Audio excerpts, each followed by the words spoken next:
G'day guys and welcome back to Doctor Who. Man, previously on I would say it was episode 6, but I actually did go and watch, what was it, like season 22 episode 5 of Classic Who, just so I could learn a bit about the Rani. I didn't quite finish that little arc because it was 2 episodes and I ran out of time. But in that part 1, I learned that the Rani was Time Lord on Gallifrey. She was exiled for her experiments. And she had somewhat reluctantly teamed up with the Master.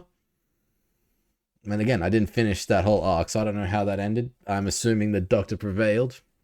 But they seem to have an odd relationship. They obviously know each other very well, and that's about it. It led me to theorize that in this episode, being episode 7 on May the 24th, 2025, that the Rani is the one who picked up the Master, the golden tooth that the Master was trapped inside of at the end of that 60th anniversary special. I think it's called The Giggle. It's with the bi-generation. And I assume that Mrs. Flood, it has also convinced what was his name? The dude from the think tank. I had it and then I lost it. I think his name is Conrad. He was in prison. Mrs. Flood called herself the governor and released him. So I think those three are teaming up. If Conrad is teaming up with them, that's weird. I thought he would hate aliens. Maybe he thinks they're all fake, but he seems to hate the Doctor, so it kind of makes sense. But if he's teaming up with 2 other Time Lords, I don't know, man. That whole character makes no sense. But we ended episode 6 after one great Eurovision episode by going to May the 24th, 2025, and there was a massive explosion that blew through the doors of the TARDIS, and that is where we left off. Now, before we get to this episode, though, as much as I really want to, got to read some comments that I got from the last video, being episode 6, which we'll start with. Let me see what we've got. Judge Joseph Dredd, 1989, and Rysite both say the same thing, that I made a big mistake turning the episode off when I did. And yes, thank you for letting me know that too, because this season, especially with Disney Plus, they've trained me to freeze. I say freeze, I mean pause the episode just as soon as the credits hit, because like pretty much every episode they've gone straight into like, here's what's happening next week, and I don't want to see that. I don't want to be spoiled. So I literally hit pause and then moved on, didn't even think about it. And I missed Mrs. Flood by generating with the Rani. So thank you all for pointing that out. As soon as I saw that comment, I did go and watch the end to that episode. And since then, yes, people have pointing out that, she's a Time Lord villain from Classic Who.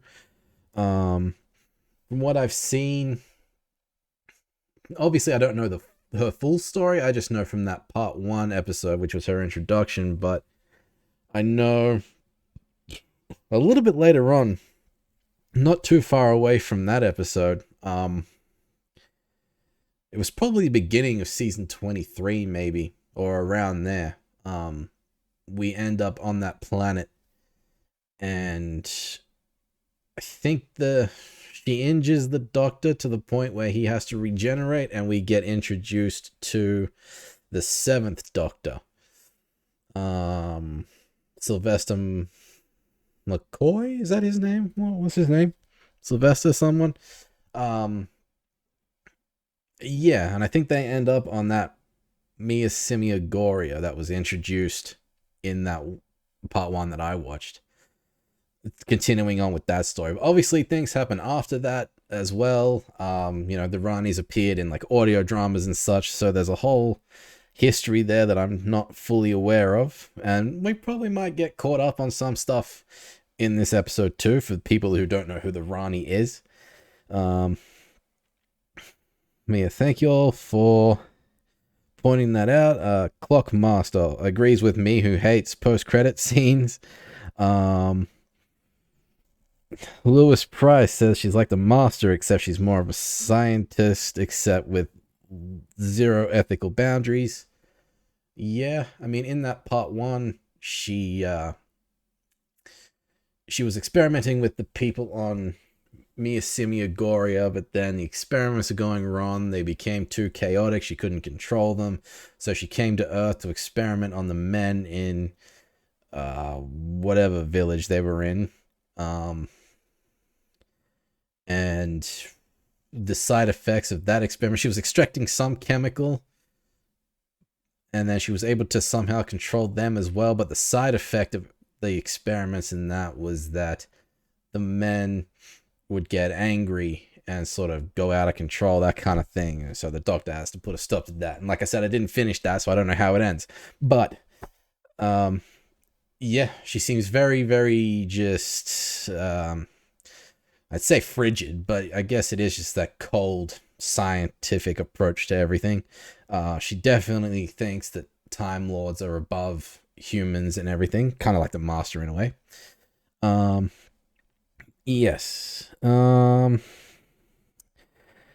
PW Deb says the rule of thumb I find is if the trailer doesn't start straight after their episode, noted by saying next time, then it's likely that there's going to be a mid-credit scene. Yes and no, that's a good rule of thumb, one I have to adopt. However, this season specifically, there hasn't been a next time that shows up. They literally just jump right into the next preview for the next episode. So that's why I paused the episode last time.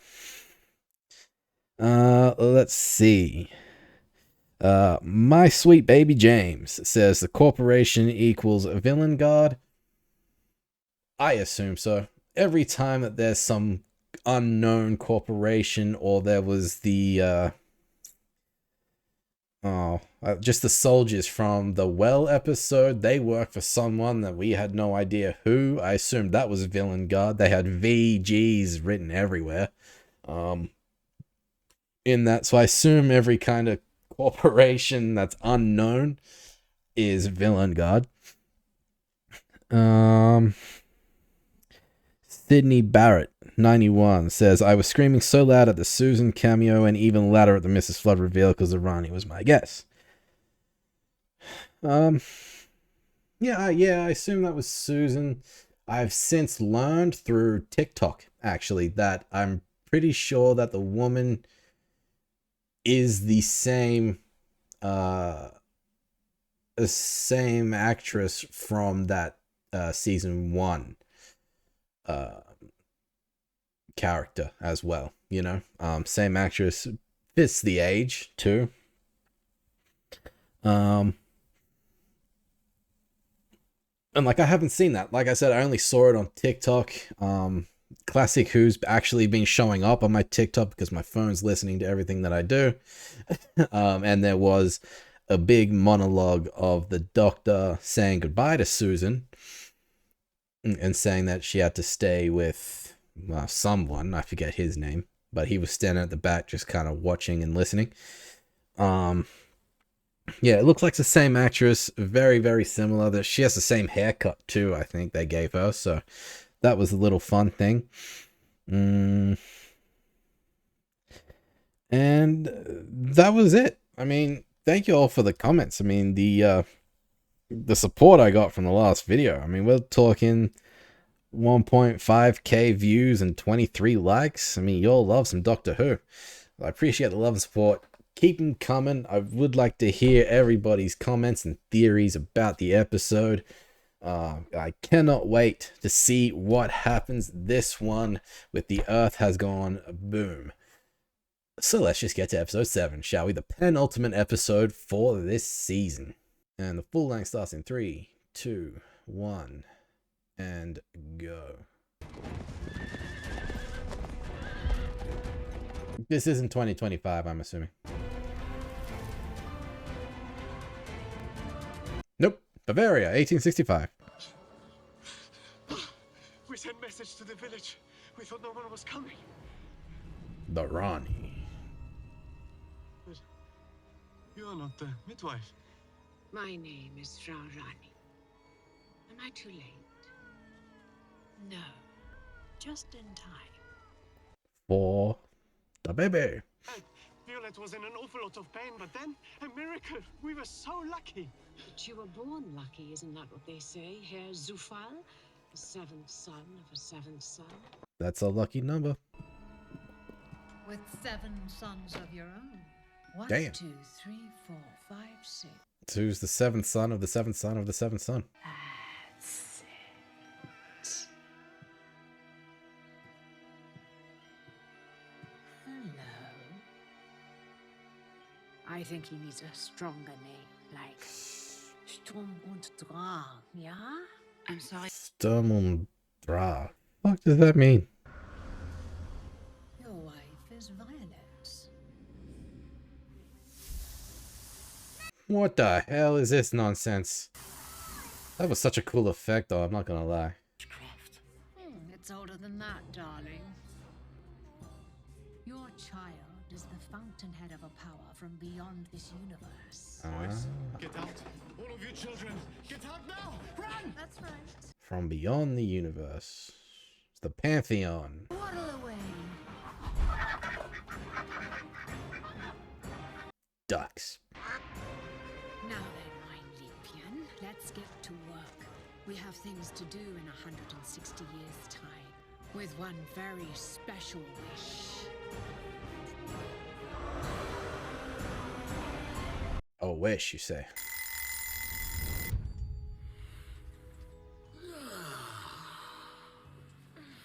What the hell?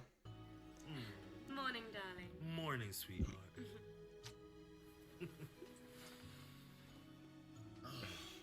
Okay. Oh, this is nice. What universe is this? We'll stay here forever. Don't go to work. Stay, stay, stay. Oh, I wish, but I've got to earn a living so that we can have a lovely life together. Poppy. She was that little girl from episode 5. Popped out into the alleyway for a short moment. Her name is Poppy. And Which the is a- weather's going to be nice. All across England and the whole of Great Britain. It's nice that- in France. Is that Conrad? It's time for today's story. Doctor Who and the Deadly Wish. It Once looks upon a time, pretty similar to Harry Potter and the Philosopher's Stone. 24th, the big day. We're gonna celebrate with balloons and songs. Mummy will cook a big pot of biryani. Is that nice? Damn, Poppy. Maybe you shouldn't doubt things so much, Poppy. Huh? You need to be careful, okay? Every mug is the same. Ruby. Hi. Hello? Yeah, sorry about this. There aren't many people that can pull off a bowler hat like that, but he does. Who are you? I've got to ask. He really does. Are you the doctor? What you need a doctor? Is everything okay? No, are you called the doctor? My name is John Smith. Okay. Could have come up with something original. What's going on? It's nothing, darling. It's just someone. Listen, is this some sort of a game? Because I don't really appreciate it on my doorstep. And you're John Smith's wife. I certainly am. Who are you? That's your daughter. Of course it is. That's Poppy. But she's not. I'm sorry, but you don't have a daughter. Oh my god. I beg your pardon. The Doctor does have a daughter, actually. I don't think she knows that, though. Don't watch Uncle Conrad. No, please, I'm so sorry. My name's Ruby, I swear. I'm just trying to help. No, please, I didn't mean to just... Ugh, hate those damn phones. Yes, hello. I have someone expressing doubt. Expressing doubt. 11 Calico Avenue. I'd be grateful if you could come at once. Expressing doubts about what they're seeing? No. Don't speak to her. Yeah. The name wasn't coming to me. No. What was all that about, Mr. Smith? Calling someone about It's a lot of broken cups. One more day till May the 24th. Any plans? Oh, you know, I'm single, no parents, no children, so I will sit in silent contemplation and be jolly glad. You can't express doubts about stuff that's going on. What the frack? Doctor Who had lots and lots of human friends. They loved him and travelled with him. But sometimes they'd leave him so they could go and fall in love and marry and have babies. And then the Doctor was all alone. But he travelled on with bravery in his heart, looking for his next best friend. Anything, mate? Anything? Don't let your mind wander. I've heard she likes Chinese food. Deborah in account said Kate swears by it, loves it. But what am I going to say? Can we go out to dinner? Just you and me? If you two got together, she wouldn't have to work. It's undignified. You would be saving her. But she's way out of my league. Oh, she's not. You're a beautiful man. Was that supposed to mean? No. No, I'm just... You're a man. Wow, that's a switch. Find another man beautiful. You meant handsome. A handsome man. Oh, sorry, that was a slip. Happy morning, Unified National Insurance. Unit. You know her part in life. It's all very clear. Good little girl, then No good expressionism. little wife, then good little mother. And as Conrad says, that's what we're here for. And Conrad is never wrong. Mind you, Belinda, I thought you were dead. Conrad's a dick, but we already knew that. How long were you with Poppy? How long was I what? In labor? She can't answer that. I must have been there. Was I? Is someone going to express doubt? What was it like, Pops? Do you remember? Day of your birth? When was it?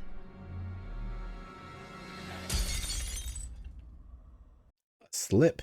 Oh, that was quite a slip. Don't worry. That happens quite a lot. We saw a bin full of it. It is an honor to get a sighting. It must be for May the 24th.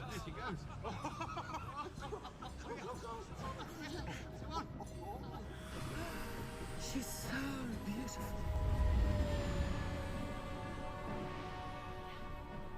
I wonder who she is. Looking like the Green Goblin.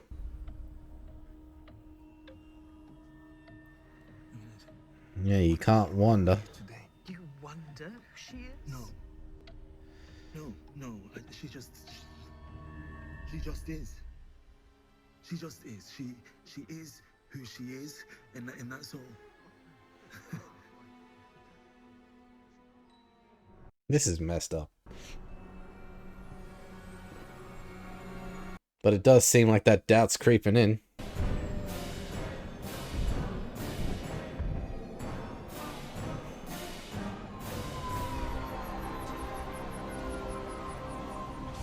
Looks like something out of Final Fantasy or something. Oh, let's pause there. Now have a look at some pictures of India. Hello there. Hi. It's been ages. I'm sorry, sweetheart. Is he trapped in here? Very much so. It's such a lot of hard work. All the thinking. Sometimes I forget about the weather and South Africa gets flooded. Oh, darling. You're worn out. I am a bit. Was he the boy from 1865? You work so hard.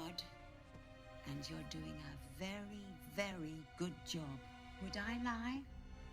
Yes. Oh, yes, I would. But not this time, darling. Mm-hmm. That's probably a lie. Found you and saved you. And that's why the mistress chose you. The boy who wants the world to be better. A wish from the heart. Yeah. How's the little one? Is that what changed the universe? You know, same as ever. Smiling. Or is this the boy from the 1865? He's so tiny that he sustains this entire world. And he never cries. No, all he does is chuckle. Toy maker. He's amazing, isn't he? He's terrifying. You said make him a sandwich. Is the trap ready? Just waiting to be primed, ma'am. Good, good, good.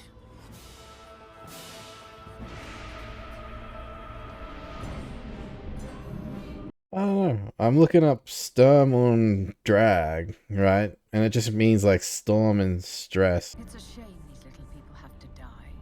I was getting rather fond of them. But tonight, we will find him. The one who is lost.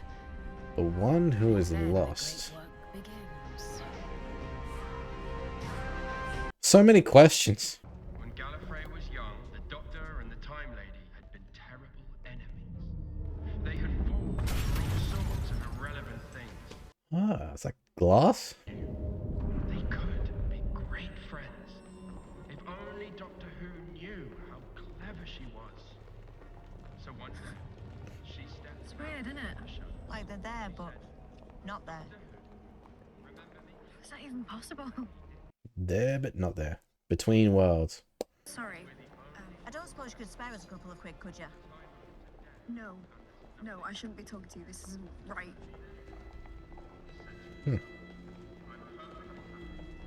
So why does Ruby remember what's going on? Everyone had forgotten, but the secret was beginning to wake. And the Doctor said, "Tell me the secret." Susan. He was clever and wise, and she knew that Doctor Who was weak. Doctor, can you hear me? I haven't got much time. They're coming. I Is sliding into the pit. I don't know if I'm gonna survive. Thank you for that, you know? But I have to warn you. I can only send you one warning, and this is gonna sound strange, but listen to me. see the guy from the Bridgerton episode? Tables don't do that. But I can't remember. I miss you. Well, more than that. I love you. I warn you, Doctor, this secret Will change reality. Good. forever. That's a lot of doubt. Tables don't do that. Tables don't do that. What are you doing? Set up like beer pong. It's been a very long day. Why don't It's not those little goblin fuckers, is it?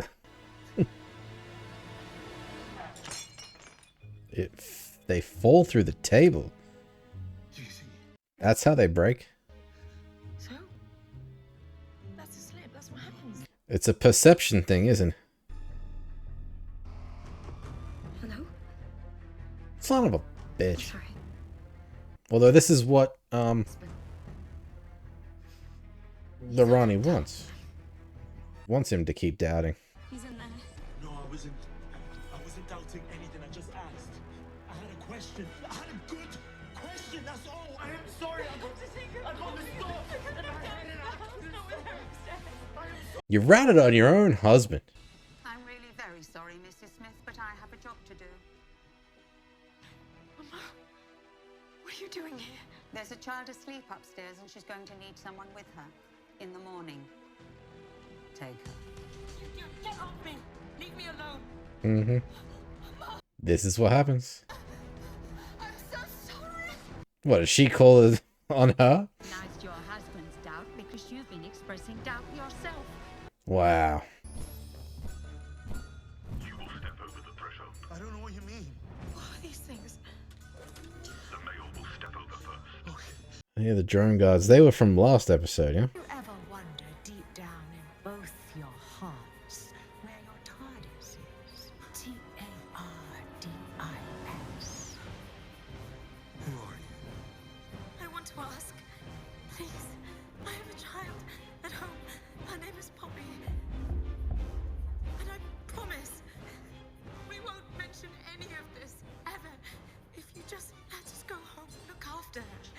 No, you haven't. What? Got a child. Yeah, not real. Does she want the doctor to remember or not? He's getting there, that's it. May the 24th, it's on its way. 9 minutes. Close down. Lock on externals.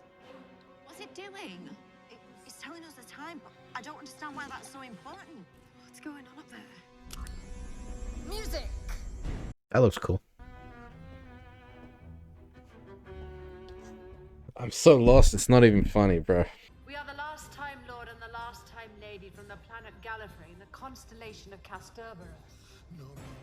But this planet is a lie. This whole world is a wish. What are you But why? talking about?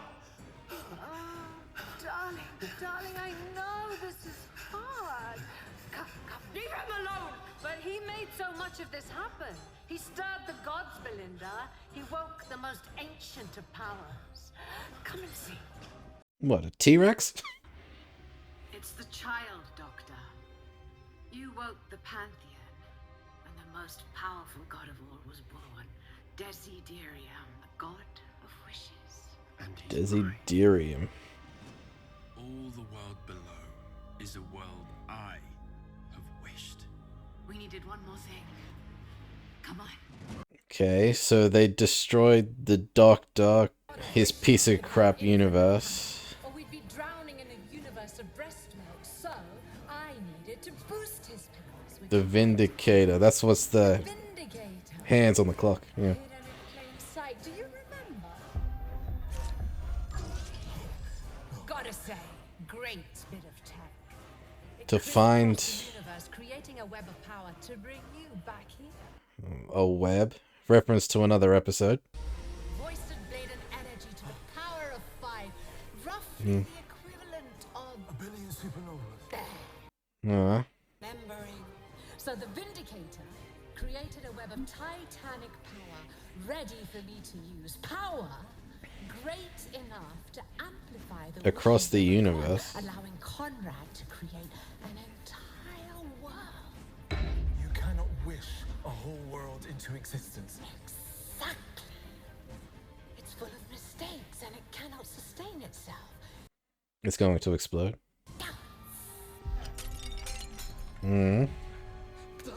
Doubt are not allowed. Because the truth is, The doubts are not the problem. The doubts are the whole point.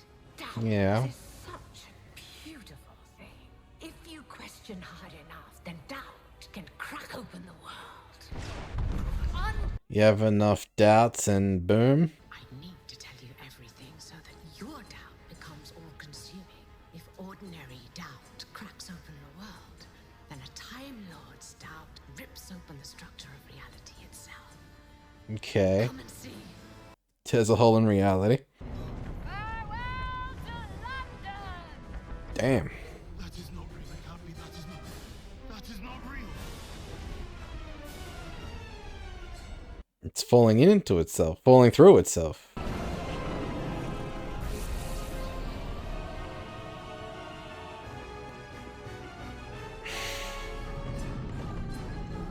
Gesteta. Tell me who you're looking for. Omega. Omega, the first Time Lord. The first Time Lord? Okay. The greatest and most terrifying Time Lord of all.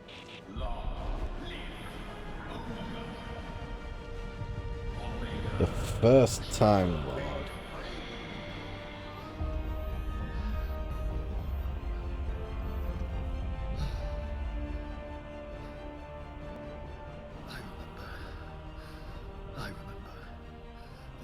He no longer has any doubts? Nice of you to join us, Doctor. But I remember you too. And I know that you'll try everything to stop me, so I can't take that risk.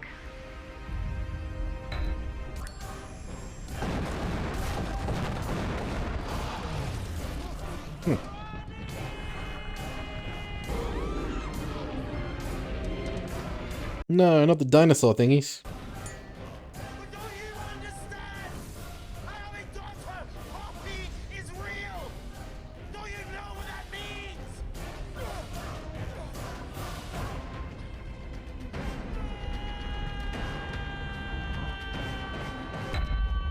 Vindication! You son of a bitch. I doubt there's gonna be a mid-credit scene this time, but I'm gonna pause it and then just take a quick squiz. Doesn't look like there is. Obviously not. I don't know, man. So, they made the Doctor forget who he was. Well, made everyone forget who they were. Essentially. And then they wanted him to keep doubting, keep asking questions to try to figure things out, which is what happened.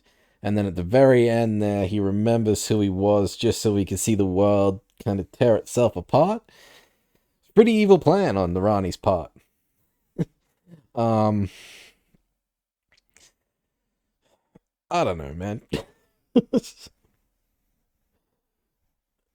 A lot of references to stuff happening this season. I mean, we had those guards that were from, like, the last episode.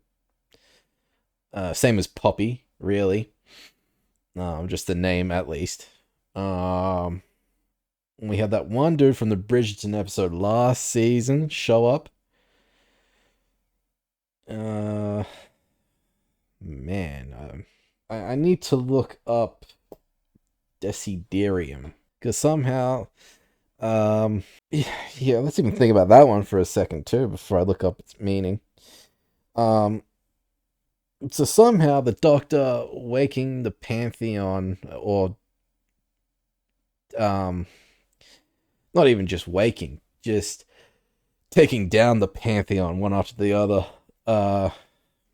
made the, what was it, the seventh son of the seventh son of the seventh son be born as this Desiderium, god of wishes, in 1865, of all places. And then obviously the Rani's taken it out of time, brought it to this reality, and then was given to Conrad, who's still a prisoner by the sounds of things.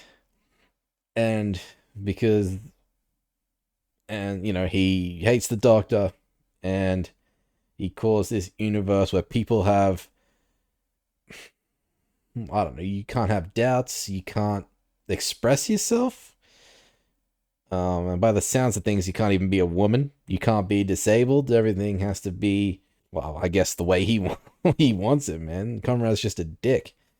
I don't know. It's like Ruby. Does she remember everything? I mean, she knew who the Doctor was, but kind of saw Melanie and they kind of remembered who Melanie was. But I don't know if she remembers everything. So that was a bit weird. And it's just like they're the, what did they call themselves? Like the Forgotten or something. And they were able to sort of kind of see through realities. Something like that. And see the truth or something. I don't know. My head hurts from just trying to think about it. Because then those massive freaking dinosaur alien thing skeletons. They look like skeletons, but then they were like glass, but they didn't like hurt anybody when they were walking around, but they still cracked the glass on the buildings and stuff, but didn't damage the ground. And it's like they were there, but they weren't there, and I don't know, man. But yeah, Desiderium. Google. Origin, Latin, meaning to desire. Meaning, an ardent desire, longing, or yearning. Often used to describe a feeling of loss or grief for something that was previously had. It means a strong longing or yearning, especially for something lost. It can also refer to a feeling of sadness or grief for what is gone. That's Merriam-Webster. A synonym for desiderium: ambition, aspiration, desire, direction, intent, intention, objective, plan, purpose, target, wish. Okay. And the opposite of desiderium is posiderium. Posidering is a neologism coined by Shekhar Bhadvi, meaning an ardent desire or longing, especially a feeling of satisfaction or joy for something that can be achieved or gained in the future. But yeah, okay, so that's desiderium.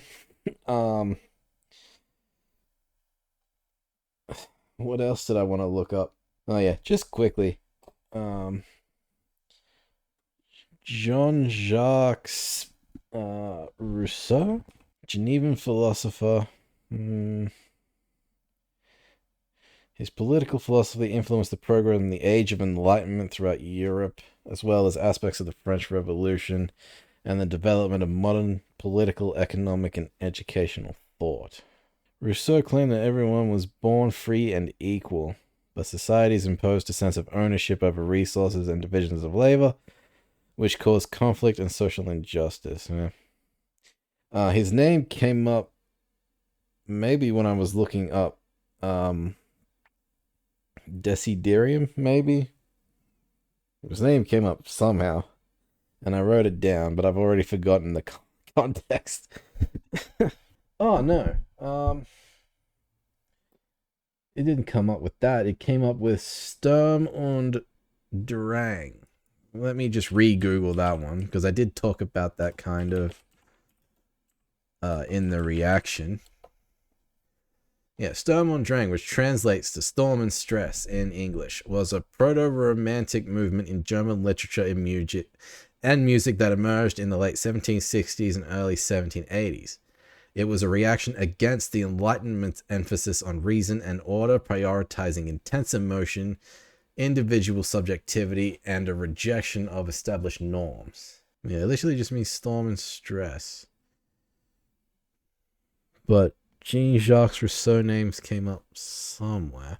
Yeah, the emphasis on emotion. The movement placed great importance on powerful and often turbulent emotions as a driving force behind artistic expression. Challenged Enlightenment's focus on logic and rationality, favoring intuition and feeling. Sturm und Drang celebrated the individual and their unique experiences and perspectives. A rebellion against established forms. The movement sought to break away from the constraints of classical literary forms or artistic convention. Composers like Mozart incorporated Sturm und Drang themes into their work, often using minor keys, dramatic orchestration, and intense melodies to convey a sense of turmoil and passion. In literature, Goethe's The Sorrows of Young Werther, this novel is a quintessential example of the movement's focus on intense emotion and an individual's struggle against society. So the kid they called Sturm und Drang, I don't know. He focuses on intense emotion and the individual's struggle against society, which might explain why doubt was such a powerful thing to work in that reality. Sturm und Drang is also the name of a metal or hard rock band from Vasa, formed in 2004. Yeah, out of all the things I didn't expect, and forgive me because I've forgotten his name, but I didn't expect that dude from the Bridgerton episode to show up again. He's in that sort of hell world. With those bird people, I think.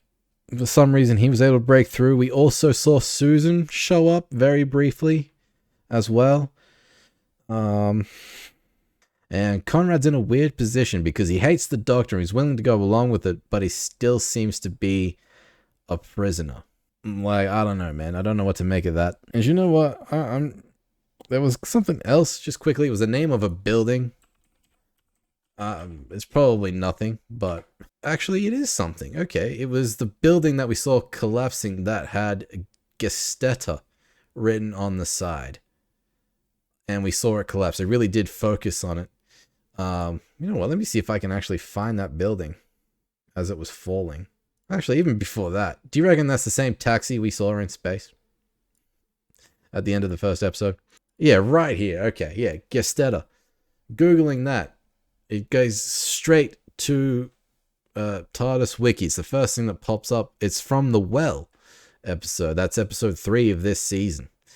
They land on 6767 Midnight Planet, whatever. A mining base has gone dark. Galvanic radiation. Gesteta. Boy, I don't know.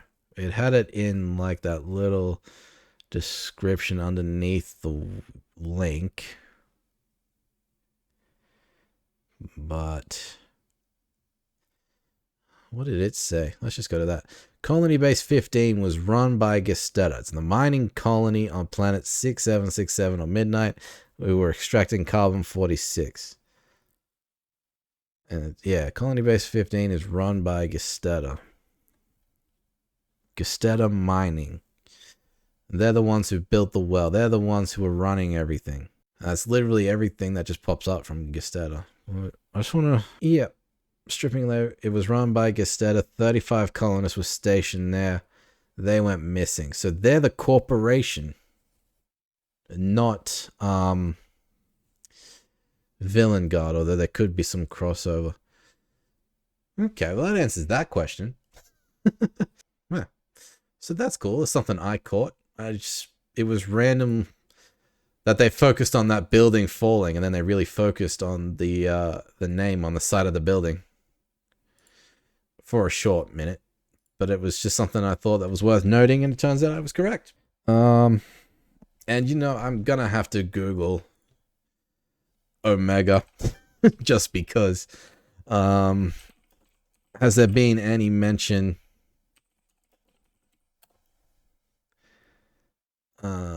Yeah, maybe. TARDISfandom.com. Omega, born as Palix, also known as the Engineer. And Omegon, worshipped as Om. I don't know if I should be looking this up in terms of spoilers, but at this point, I'm so lost in stuff, I need to look this up. And by next Saturday, I'm probably going to forget most of it anyway, except his name, Palix. Because I'm going to write it down. As the Engineer, okay. Was a great intergalactic engineer, one of the founders of the Time Law Society. Centuries of loneliness and isolation bent his mind so that he threatened the entire universe. He was the only person ever to live within the antimatter universe, which he subsequently ruled over while he used his will to enable him to construct a landscape. With the permission of the antimatter creature, however, his existence in this realm robbed him of his body and left only his conscious will intact. A realization that twisted him into murderous insanity aimed towards the Time Lords, whom he blamed for abandoning him to his fate. Okay, Omega was one of the most significant features in Gallifreyan history. He appeared in the Rue texts. Okay. As later scholars on Gallifrey... I hit the wrong button. Okay. He appeared in... Okay, as later would call them alongside Rassilon and the other... Prose, Goth Opera, The Infinity Doctors.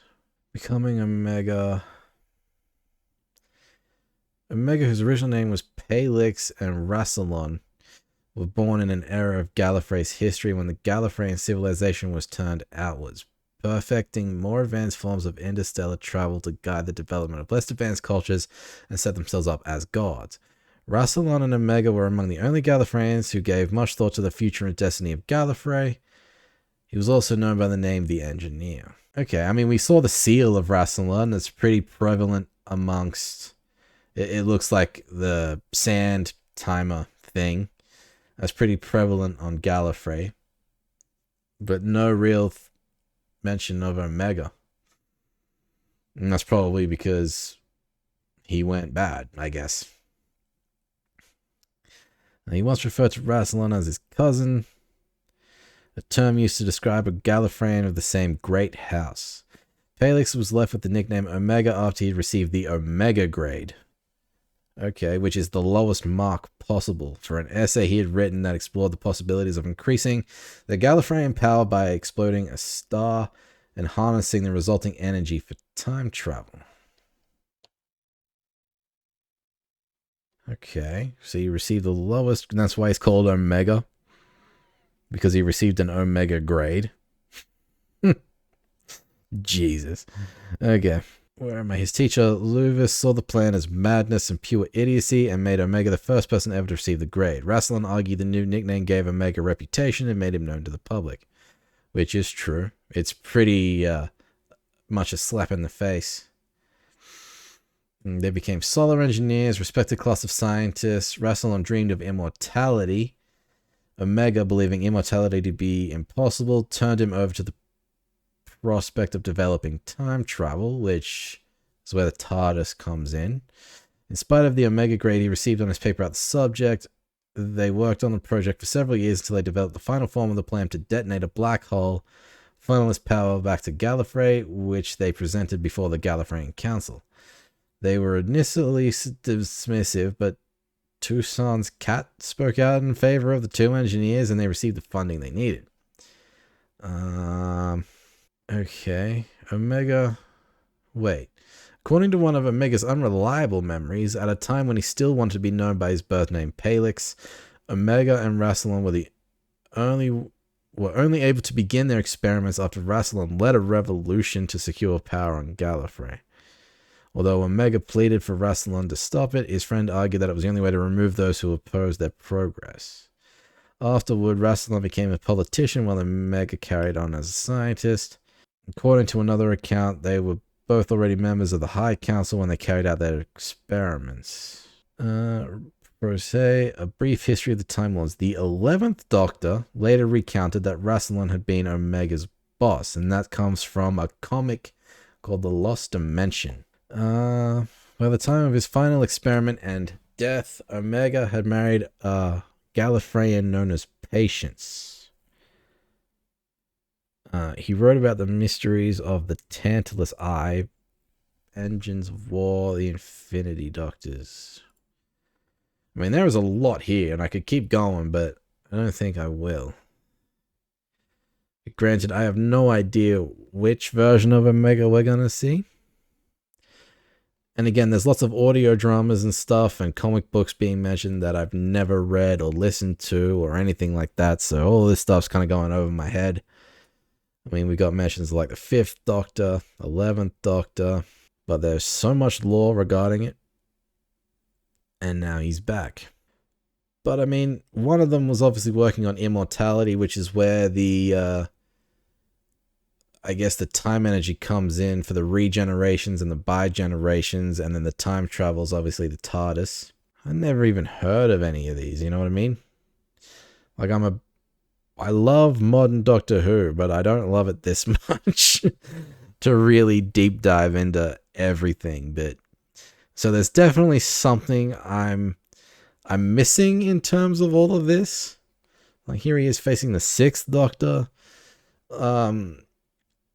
But so big hardcore fans of Doctor Who are probably losing their freaking minds over Omega being brought back in. I just don't share that. I'm so lost as to who all this is. Like, I was lost on the Rani. You know, they just haven't quite built these people up in these last couple of seasons. I mean, Mrs. Flood was a complete mystery, and then completely out of left field, they brought in a bi-generation and reintroduced the Rani. Here, they're talking about Omega, who's the big bad for this one. In the final episode, just like how last season, completely out of nowhere, they brought in Sutek for like the finale, which was also something from Classic Who, and I had no idea who Sutek was. And so hardcore fans losing their shit, people like me lost in space, essentially. There's so much stuff. I'm not going to read all that. But the other Stranger the Doctor Time Lord, okay. Was the voice actor was Sylvester McCoy. Okay. And Patience, Time Lord, Susan Foreman's father. Huh? Spouses, grandchildren of Susan Foreman. Okay. Patience was the name given by Tegan Jovanka to the Gallifreyan wife of Omega and the Doctor. Both the Doctor as he existed prior to being the first Doctor and the bespectacled Doctor who resided on Gallifrey at a much later point in his life in an anomalous timeline. Okay, Patience was born in the House of Blyledge on Gallifrey during the reign of Pythia.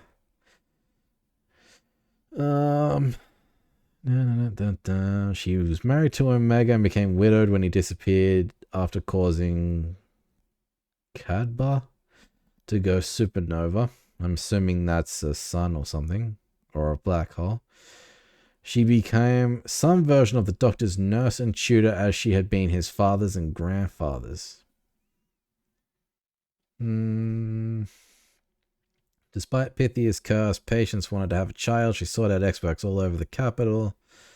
None could help her except the stranger on Mount Perdition, who handed her an empty sack to fill with water, instructing her to draw from the Sea of Life. According to the 8th Doctor, she emptied all the Sea of Life in her attempt, though the sack bore a hole. When all of time had soaked up on the shore, she found a child there, and she had broken the curse.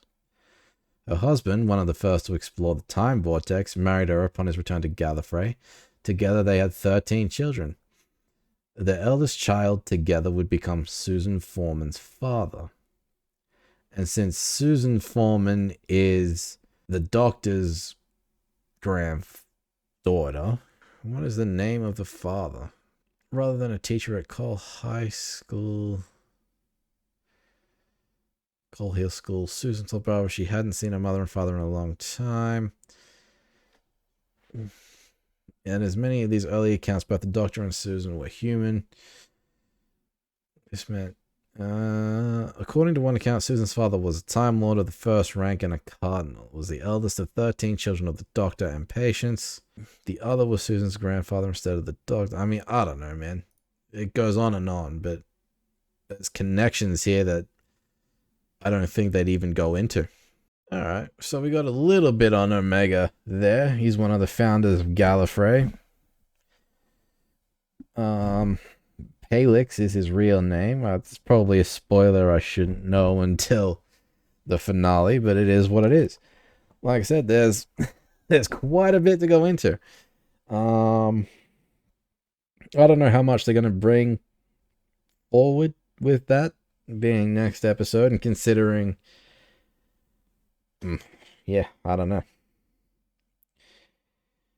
But, I mean, you know, the world hasn't exploded yet. We were in a wish world. And the one who is lost is Omega. Is he in the antimatter realm and they're bringing that forward? For what purpose? Couldn't tell you. I mean, the dude just seemed interested in time travel, so he could just be trying to reshape reality of some kind. That's my theory. For those that know who Omega is, please let me know your theories about what you think they might be trying to do, because I'm so lost. I mean, I have to wait until next week anyway, but let me know what your theories are. And for those that don't know who Omega is, let me know what you think too, because if you're like me and you have no clue, let me know. Let me know what you think might be happening in the comment section down below. I will definitely read them. I will definitely read some out in the finale episode next week. But that is it for this episode, guys. Join me next time for the season 2 finale. But in the meantime, as usual, if you all enjoy this reaction and want to see more, be sure to like this video, subscribe to the channel, and of course, join me next time. And I'll see you there. Bye, guys.